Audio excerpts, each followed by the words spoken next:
अरे आप यहाँ। हाँ, वो मुझे 2,000 रुपये चाहिए थे, सामान लेकर आना था ना घर का। अच्छा रुकिए, मैं देती हूँ।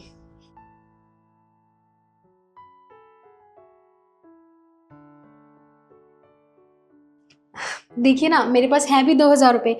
ये सही है, आपका काम भी चल जाएगा। ये लीजिए। चलो, अच्छी बात है। अच्छा, तुम ना घर आज टाइम से आ जाना। ठीक है, मैं टाइम से आ जाऊंगी, आप भी ध्यान से जाना। ठीक है, ख्याल रखो।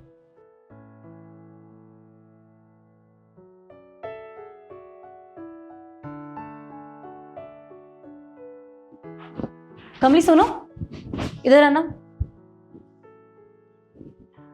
जी मेम साहब। बाहर ये लड़का कौन था? ये मेरे पति थे। तुम्हारा पति? तो तुम्हारा पति तुमसे पैसे क्यों ले रहा है? वो मेम साहब घर खर्च के लिए थोड़े पैसे कम पड़ गए थे, तो बस वही लेने आए थे। क्यों, वो खुद काम नहीं करता? मेम साहब वो करते थे, क्या है ना, बीच में उनकी तबीयत बहुत ज़्यादा ख़राब हो गई थी और फिर ना जाने की वजह से उन्हें नौकरी से निकाल दिया गया।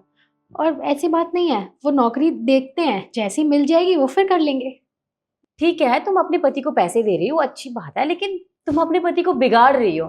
जो तुम पैसे दे रही हो ना उसे, उन्हीं पैसों से वो दारू खरीदेगा और दारू पी के तुम्हें मारेगा। तो थोड़ा बहुत कंट्रोल तो तुम्हें रखना पड़ेगा ना। नहीं नहीं मेम साहब, आप उनके बारे में गलत सोच रही हैं। वो ऐसे बिल्कुल भी नहीं है। और वो दारू दारू वारू नहीं पीते हैं। और मारना तो दूर की बात है, वो मेरी इतनी इज्जत करते हैं ना, आप सोच भी नहीं सकते।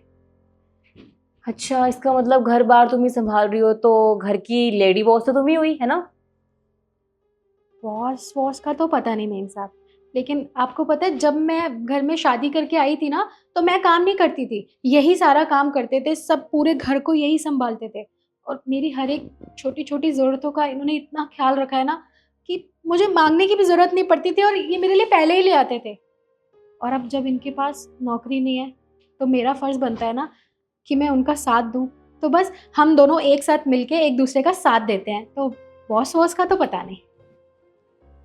ठीक है, तुम जाओ।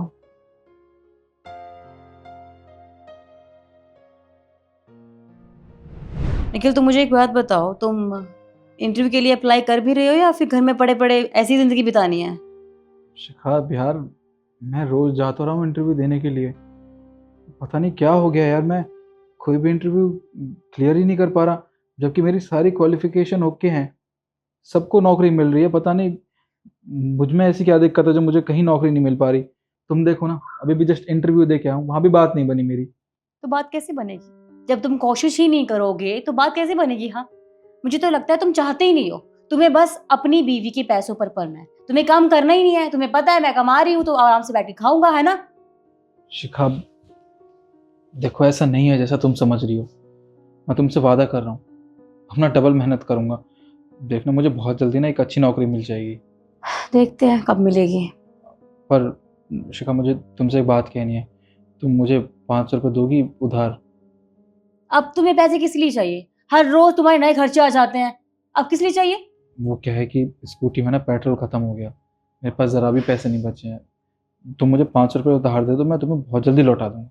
एक बात बताओ, तुम्हें किसने कहा था स्कूटी लेकर जाने के लिए? तुमसे खुद तो कुछ होता नहीं है। स्कूटी मेरे पापा ने मेरे लिए दी थी, ना कि तुम्हारे लिए। और देखो, ये तेल वेल का काम मैं नहीं डलवाने वाली। बस जाती है ना तो बस से चला जाया करो। इन्हें महाराजाओं की तरह स्कूटी में जाना है। यार बस अगर लेट हो गई तो मैं इंटरव्यू देने के लिए लेट हो जाऊंगा ना। मेरी नौकरी जहाँ लगनी भी होगी वहां भी नहीं लग पाएगी। वो तो वैसे भी नहीं लगनी है, तुम्हें कोशिश करनी नहीं है, नौकरी तुम्हें लगेगी कहाँ से? देखो निखिल, मुझे कुछ नहीं पता, मैं तुम्हें कोई पैसे नहीं देने वाली। तुम्हें रोज के ड्रामे हैं, काम करना नहीं है और पैसे दे दो। शिखा,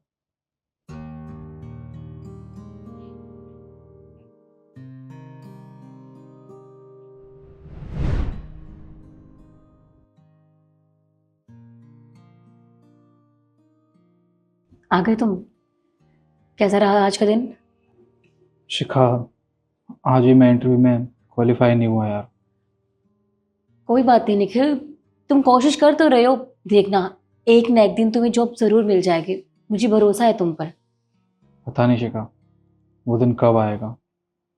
तुम्हें पता है ना, मैंने शादी से पहले तुमसे कितने वादे किए थे कि तुम्हें अच्छे घर में रखूंगा, अच्छी ज़िंदगी दूंगा, पैसों की कोई कमी नहीं रहेगी, अच्छी गाड़ियाँ भी होंगी हमारे पास। और क्या किया मैंने? कुछ भी नहीं। देखो ना, अब इस रेंट के मकान में रहना पड़ रहा है हमें।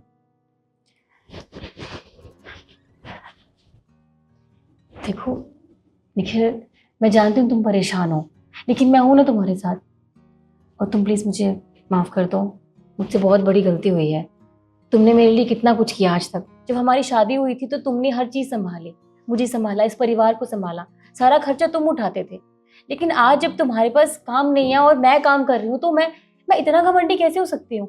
मैं 2 पैसों के लिए मैं तुम्हारा प्यार कैसे भूल सकती हूँ? तुमने मेरे लिए इतना कुछ किया, आज मेरी बारी है तुम्हारे लिए कुछ करने की। और मैंने मैंने पता नहीं क्या क्या तुम्हें सुना दिया, तुम्हें बहुत हर्ट किया होगा ना। लेकिन तुम प्लीज प्लीज मुझे माफ कर दो, मैं आज के बाद कभी ऐसा नहीं करूंगी और ना तो मैं इस तरह से ट्रीट करूंगी। I am sorry. शिखा, क्या हुआ? तुम आज कुछ बदली हुई लग रही हो, सब कुछ ठीक तो है ना? हाँ निखिल, शायद अब सब कुछ ठीक हो गया है। मैं समझ गई हूँ कि प्यार की अहमियत कितनी ज़रूरी है हमारी ज़िंदगी में। प्यार के आगे ये ईगो, ये पैसा कुछ भी नहीं मायने रखता। अगर मायने रखता है तो प्यार। तो तुम बैठो ना, तुम काफ़ी भागदौड़ करके आए हो आज। मैं तुम्हारे लिए अच्छी सी चाय बनाती हूँ, उसके बाद हम ढेर सारी बातें करेंगे, ठीक है?